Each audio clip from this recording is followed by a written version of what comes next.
নমস্কার, ওঙ্কার বাংলায় আপনাদের স্বাগত। আমি আপনাদের সঙ্গে বিশ্বজিৎ। আর আজকের বাংলা রাজনীতি অনুষ্ঠানে আমরা নজর রাখব প্রথম দফা নির্বাচনের দিকে। রাত পোহালেই রাজ্যে প্রথম দফা নির্বাচন। আর এই প্রথম দফা নির্বাচনে 16টি জেলায় 152টি বিধানসভার ভোট গ্রহণ রয়েছে। 152টি যে বিধানসভা নির্বাচন উত্তরবঙ্গে এবং সেই সঙ্গে জঙ্গলমহল এবং রাঢ়বঙ্গেও ভোট। এই উত্তরবঙ্গে কিন্তু অনেকটা মাটি শক্ত বিজেপির। তবে জঙ্গলমহল এবং রাঢ়বঙ্গে তৃণমূলের পায়ের তলায় মাটি শক্ত হলেও বিজেপির জন্য কিন্তু খুব একটা খারাপ সম্ভাবনা নয়। কারণ অনেকে মনে করছেন 2021-এর পর 2026-এর বিধানসভা নির্বাচনে তৃণমূল কংগ্রেসের বিরুদ্ধে একাধিক ইস্যু বিজেপির কাছে রয়েছে। শিক্ষক নিয়োগ দুর্নীতি থেকে অভয়া, আরজি কর, এ সমস্ত ঘটনা 26-এ কিন্তু প্রভাব ফেলতে পারে। কতটা প্রভাব ফেলতে পারে বা এই 152টি আসনের মধ্যে বিজেপি কতটা তারা ক্ষমতা দেখাতে পারবে, ঠিক এই বিষয়টা নিয়ে আলোচনা করব। এই মুহূর্তে স্টুডিও উপস্থিত রয়েছেন বিখ্যাত সাংবাদিক ও রাজনৈতিক বিশ্লেষক অর্কবাবু সরকার। দাদা, আপনাকে ওঙ্কারের স্বাগত। উত্তরবঙ্গে বিজেপির পায়ের তলার মাটি অনেকটা শক্ত, অন্তত 2021 এবং 2024-এর যে লোকসভা নির্বাচন তার নিরিখে দেখলে। এবং রাঢ়বঙ্গ এবং জঙ্গলমহল বিজেপি লোকসভায় ভালো ফল করলেও 26-এ কী ফল করতে পারে, কী সম্ভাবনা রয়েছে, বা তৃণমূল কংগ্রেসের বিরুদ্ধে যে প্রতিষ্ঠান বিরোধী হাওয়া, সেই সঙ্গে এই যে দুর্নীতি, শিক্ষক নিয়োগ দুর্নীতি থেকে আরজি করের যে ঘটনাগুলো, এগুলো কি 26-এ মানে কোথাও কি প্রভাব ফেলবে, নাকি শুধুমাত্র ধর্মীয় মেরুকরণের ভোট হবে, কী মনে হচ্ছে? না, কী ফল হতে পারে সেটা তো আমি ভবিষ্যৎবাণী করতে পারবো না, কিন্তু মানুষের সঙ্গে কথা বলে উত্তরবঙ্গ সহ যেখানে যেখানে ভোট হচ্ছে, মুর্শিদাবাদ, পূর্ব পশ্চিম মেদিনীপুর, আমি একটা জিনিস বুঝতে পেরেছি। আমি উত্তরবঙ্গের কথাই বলি, সেখানে 2021 সালে 54টা আসনের মধ্যে বিজেপি 30টা পেয়েছিল, তৃণমূল 24টা পেয়েছিল। আমার অনুমান যদি ভুল না হয়, তাহলে বিজেপি 54টার মধ্যে উত্তরবঙ্গে 40 থেকে 42টি আসন পাবে। উত্তরবঙ্গে ভূমিধস সংখ্যাগরিষ্ঠতা পাওয়ার সম্ভাবনা বিজেপির। এটা অনেকে বলতে পারেন যে আমি বিজেপির কোলে ঝোল টেনে বলছি, কিন্তু উত্তরবঙ্গের মানুষের সাথে কথা বলে, বিভিন্ন পেশার মানুষ, রাজনীতিও সেভাবে করেন না, তারা কিন্তু এই প্রেডিকশনটা করছেন যে উত্তরবঙ্গে বিজেপির ভূমিধস জয় সম্ভব। এখন মানুষ তো ভোট দেবেন, অনেকগুলো ফ্যাক্টর তো আছে। ভোটটা কত পার্সেন্ট পোলিং হলো, মানুষ এই গরমকে উপেক্ষা করে কিভাবে বেরোলেন, এই সবগুলোকেও বিবেচনায় রাখতে হবে। চিন্তার জায়গা দুটো আছে আইন শৃঙ্খলাজনিত প্রশ্নে, সেটা হচ্ছে কুচবিহার এবং মুর্শিদাবাদ। প্রত্যেক নির্বাচনেই আমরা দেখি কুচবিহার মুর্শিদাবাদে সংঘর্ষ, হানাহানি, রক্তপাত হয়। ভালো খবর হলো যে এখনো পর্যন্ত বড় কিছু ঘটেনি নির্বাচনকে কেন্দ্র করে। আশা করব নির্বাচনের দিনও সেরকম হবে না। মুর্শিদাবাদে তৃণমূল 22টার মধ্যে 20টা আসন পেয়েছিল। এবার তৃণমূলের আসন মুর্শিদাবাদে কমবে, হতে পারে 10, 13, 10 পাওয়ার সম্ভাবনা আছে। ওটাকে মিনিমাম বলছি, 12 অবধি যেতে পারে। 8টা আসনের মতো ওরা লুজ করবে। কংগ্রেস আর বিজেপি আসন পাবে। হুমায়ুন নিজে জিতলেও জিততে পারে, কিন্তু খুব একটা ক্ষতি সাধন করবে বলে আমার তো মনে হয় না। 1-8টা আসনে করতে পারে। মালদায় মূলত লড়াইটা হচ্ছে কংগ্রেসের সঙ্গে বিজেপি। 12টা আসনের মধ্যে ওখানে বিজেপি ধরো 6টা, কংগ্রেস 5টা, একটা তৃণমূল, এরকম হতে পারে। অধিকাংশ আসনেই তৃণমূল তৃতীয় স্থান দখল করবে মালদায়। আর পূর্ব পশ্চিম মেদিনীপুর, ঝাড়গ্রাম, ওইখানে যেটা ভোট হচ্ছে, আমার ধারণা পূর্ব মেদিনীপুরে 15-1 বা 14-2 ফলাফল হবে বিজেপির পক্ষে। পশ্চিম মেদিনীপুর, ঝাড়গ্রামেও শাসক আগের ফলাফলের পুনরাবৃত্তি করার সম্ভাবনা নেই বললেই চলে। এখন দেখা যাক শেষ পর্যন্ত। আগেরবারে 4-4 ছিল তৃণমূল কংগ্রেস, আগেরবারে 4-4 ছিল। কোথায়? ঝাড়গ্রামে 2-2 হতে পারে। আগের ফলাফলের পুনরাবৃত্তি হবে না একদম, এটা নিয়ে আর কোনো রকম সংশয় কারণ নেই, তৃণমূলেরও নেই। এখন প্রশ্ন হচ্ছে, তৃণমূল বলছে, তৃণমূলের ন্যারেটিভটা হচ্ছে যে এসআইআরকে কেন্দ্র করে মানুষের কষ্ট হয়েছে, দুর্ভোগ হয়েছে, মানুষ ভোটের লাইনে দাঁড়িয়ে তার জবাব দেবে। একটা বিষয়ে তৃণমূল মোটের উপর সাফল্য পেয়েছে, যে এবারের নির্বাচনটাকে এসআইআর এর ন্যারেটিভে করার। সেখানে চাকরি চুরি, অভয়ের মা, অভয়ার মৃত্যু, এগুলো আছে, আলোচনায় তো আছেই। সিন্ডিকেট, গুন্ডারাজ, সেগুলো একটু পিছনে গেছে। কিন্তু মূল যে ন্যারেটিভটা তৃণমূল তৈরি করেছে, যে এসআইআর কেন্দ্রিক, ওদের ধারণা যে এসআইআর এর ক্ষতি হবে বিজেপির, মানুষ প্রতিবাদ জানাবে। সেটা যদি তৃণমূলের এই ন্যারেটিভ কার্যকর হয়, তাহলে তৃণমূল 175টা আসন পাবে, 213 থেকে কমে যাবে, অনেকটা কমে যাবে।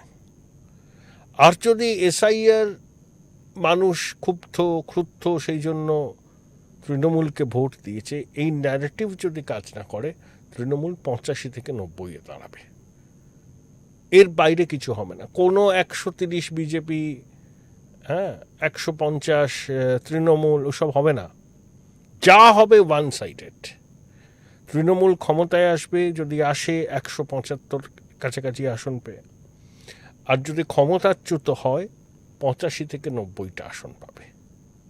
এর বাইরে পশ্চিমবঙ্গে কিছু হবে না। আচ্ছা, এই প্রথম দফায় 152-এর মধ্যে বিজেপি বা তৃণমূলকে কটা পেতে পারে? না, ওরকমভাবে তো আমি বলতে পারবো না কে কটা পেতে পারে। পুরোটা ডিপেন্ড করছে তৃণমূলের ন্যারেটিভ মানুষ গ্রহণ করলো কিনা। উত্তরবঙ্গে আমি এটা বলে দিতে পারি, বলে দিলাম তো, 54টার মধ্যে বিজেপি 40-42টার মতো আসন পাবে।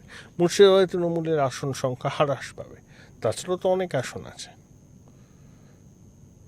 তো এরকম একটা ফলাফল হওয়ার সম্ভাবনা। তো এসআইআর মানুষের ক্ষতি করেছে, মানুষ লাইনে দাঁড়িয়েছে, এই ন্যারেটিভ গ্রহণ করলে তৃণমূল 175 পাবে, তাও কমবে, 40টার কাছাকাছি আসন কমে যাবে। আর এই ন্যারেটিভ মানুষ যদি গ্রহণ না করে পরিবর্তনের পক্ষে ভোট দেয়, তৃণমূল 85টা কাছাকাছি আসনে এসে দাঁড়াবে। এর বাইরে কিছু হবে না। অনেক পণ্ডিত বলছেন হাং অ্যাসেম্বলি, হর্স ট্রেডিং, কিচ্ছু হবে না। পশ্চিমবঙ্গের মানুষ খুব সচেতন, ডিসাইসিভলি ভোট দেবে। হয় দেবে হ্যাঁ মমতার পক্ষে, নইলে না মমতার পক্ষে। হ্যাঁ মমতার পক্ষে ভোট হলে 175 তৃণমূল, না মমতার পক্ষে ভোট হলে তৃণমূল 80-85। উত্তরবঙ্গ একদিকে রাঢ়বঙ্গ, যেখানে শিল্প রয়েছে, আদিবাসী রয়েছে জঙ্গলমহলে, আবার সংখ্যালঘু অধ্যুষিত মালদা মুর্শিদাবাদ রয়েছে। এই সব যে ক্ষেত্রগুলো, মানে এটা অ্যাকচুয়ালি প্রথম দফা যে কোথাও অ্যাসিড পরীক্ষা হচ্ছে, যে মানুষের এই যে বিন্যাস মধ্যে কে কত ফল করতে না পারে। না, মানুষ মন স্থির করে নিয়েছে, মানুষ মন স্থির করে নিয়েছে, মানুষ ভোট দিতে যাবেও। এই যে এসআইআরে বিহারের পরে প্রচুর ভোট বেড়ে গেছিল, প্রচুর মানুষ ভোট দিয়েছিলেন। অনেক পণ্ডিত বলতে শুরু করেছিলেন যে নীতিশের পরাজয় অবশ্যম্ভাবী, এসআইআরের বিরোধিতায় মানুষের ভোট। ফলাফল তো উল্টো হয়ে গেল। তা পশ্চিমবঙ্গে হবে না, তার কি কোনো গ্যারান্টি আছে? হতে পারে 2011 সালে ফলাফলের পুনরাবৃত্তি হলো পশ্চিমবঙ্গে। হতে পারে বিহারে যেভাবে নীতিশ জিতেছিলেন ঠিক সেইভাবেই এখানে বিজেপি এলো। আবার এটা নাও হতে পারে, তৃণমূল 175 আসন পেয়ে ক্ষমতায় আসলো, অনেক রিডিউসড মেজরিটি, বিজেপি 110-15 গিয়ে আটকে গেল, বাকিটা বাম কংগ্রেস পেল। এর বাইরে কিছু হবে না। হয় তৃণমূল 175, বিজেপি ওই 110-15, না হলে তৃণমূল 85, বিজেপি 180। এর বাইরে কিছু হবে না। বেশ, আপনার কাছে একটা বিষয় আমি জানতে চাইবো। আজকে মানে কালকের যে ভোট রয়েছে তার মধ্যে হেভিওয়েট রয়েছে শুভেন্দু অধিকারী, অদিত চৌধুরী, মৌসুম বেঞ্জির নূর, শঙ্কর ঘোষ, গৌতম দেব, নিশীথ প্রামাণিক, উদয়ন গুহ। কী মনে হচ্ছে? অধীর চৌধুরীর বিষয়টা খুব এখন অবধি ক্লিয়ার হচ্ছে না।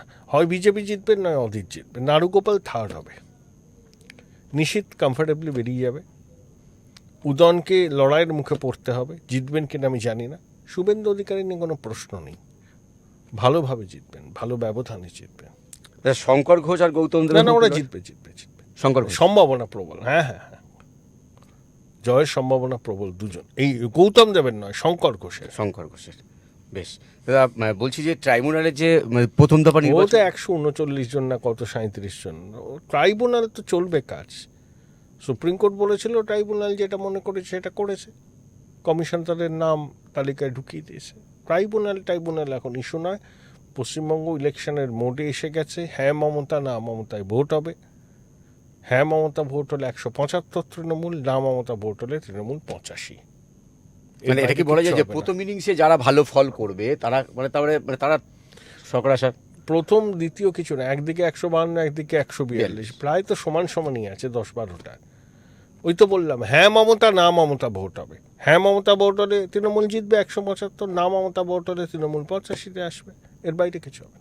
আচ্ছা, নির্বাচন কমিশন এই মুহূর্তে যে ব্যবস্থা করেছে, নিরাপত্তার জন্য যে ব্যবস্থা করেছে, যেভাবে তারা আবহাওয়া তৈরি করতে চেষ্টা করেছে, সেটা কি যথেষ্ট? সেটা কালকে বলছে যাবে। এখন তো বোঝা যাচ্ছে নির্বাচন কমিশন তো চ্যালেঞ্জটা নিয়েছে ভালো করে ভোট করার পশ্চিমবঙ্গে। সেটা সাফল্য পাবে কিনা সেটা কালকে বোঝা যাবে। আর তো কয়েক ঘন্টার অপেক্ষা। আচ্ছা, বেশ। মানে ভোট নেই যদিও কলকাতায় কিন্তু রাকেশ সিংকে কেন্দ্র করে একটা উত্তপ্ত বন্দর পড়ে। রাকেশ সিং ফিরাদ হাকিমকে খুব চাপ দিয়েছেন। ওখানে লড়াইটা কিন্তু তুল্যমূল্য। আমি বলছি না রাকেশ সিং জিতবেন, যেই জিতুক খুব অল্প ব্যবধান হবে ওখানে। হয়তো ফিরাদ হাকিমই জিতবেন, কিন্তু খুব অল্প ব্যবধানে। কালকে কিন্তু দাঁতন উত্তপ্ত হয়ে উঠেছিল, বিজেপি কর্মীরা মার খেয়েছে। হ্যাঁ, ওগুলো তো মানে তৃণমূলের হতাশার প্রকাশ। চাপের মুখে পড়েছে বলেই তারা এই ধরনের পদ্ধতি অবলম্বন করছে। এর থেকেই বোঝা যায় যে শাসক স্বস্তিতে নেই। আজকে যোগী আদিত্যনাথ কলকাতা এসেছিল, কোনো বাড়তি কোনো হবে? উনি তো ঘুরছেন, ভালো তো। যোগী আদিত্যনাথ তো প্রচার করছেন, পোলারাইজিং ফিগার। হিন্দুরা একজোট হয়েছে, যোগী আদিত্যনাথের উপস্থিতি সেটাকে কতটা বাড়তি মাত্রা দেয় সেটা ভোটের ফলাফল হলে বোঝা যাবে। আচ্ছা, একদম সত্যি শেষ আপনার কাছে। অনুরাগ ঠাকুর রাজ্য বিজেপির বঙ্গ সফরে এলেন, মাছ ভাত খেয়ে প্রমাণ দেখাতে হলো যে বিজেপি মাছ বিরোধী নয়। তৃণমূল বলছে জয় হয়েছে তাদের। এইসব কোনো ইস্যুই নয় ভোটের। তৃণমূলে কোনো ইস্যু নেই বলেই এগুলো তুলছে। একটা ভোট এবার হবে পরিবর্তনের পক্ষে না আপনি স্থিতাবস্থার পক্ষে। পরিবর্তনের পক্ষে ভোট হলে বিজেপির ঝড় উঠবে, আর পরিবর্তনের পক্ষে না স্থিতাবস্থা হলে তৃণমূল চতুর্থবার ক্ষমতায় আসবে। এর বাইরে কিছু হবে না। এগুলো কোনো ইস্যু নয়।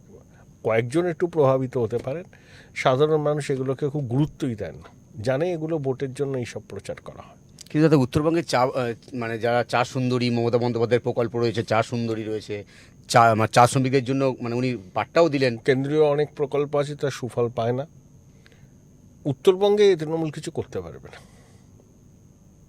সব জায়গায় বিপর্যয়ের মুখে পড়বে। আপনাকে অসংখ্য ধন্যবাদ আমাদের সময় দেওয়ার জন্য। প্রথম দফায় 152টি আসনে ভোট গ্রহণ, আর এই 152টির মধ্যে প্রথম দফায় বা প্রথম ইনিংসে যে দল ভালো ফল করবে, রাজ্যের কিন্তু ক্ষমতায় আসার সম্ভাবনা সে দলের অনেকটাই বেশি থাকবে বলে মনে করছে রাজনৈতিক মহল। তবে প্রথম ইনিংসে কোন দল কত ভালো ফল করে, জোড়াফুল নাকি পদ্মফুল, শেষ পর্যন্ত কে বেশি রান তুলতে পারে, সেদিকে আমাদের অবশ্যই নজর থাকবে। আলোচনা আপাতত এই পর্যন্তই। অন্যান্য খবরের জন্য চোখ রাখুন ওঙ্কার বাংলায়। নমস্কার।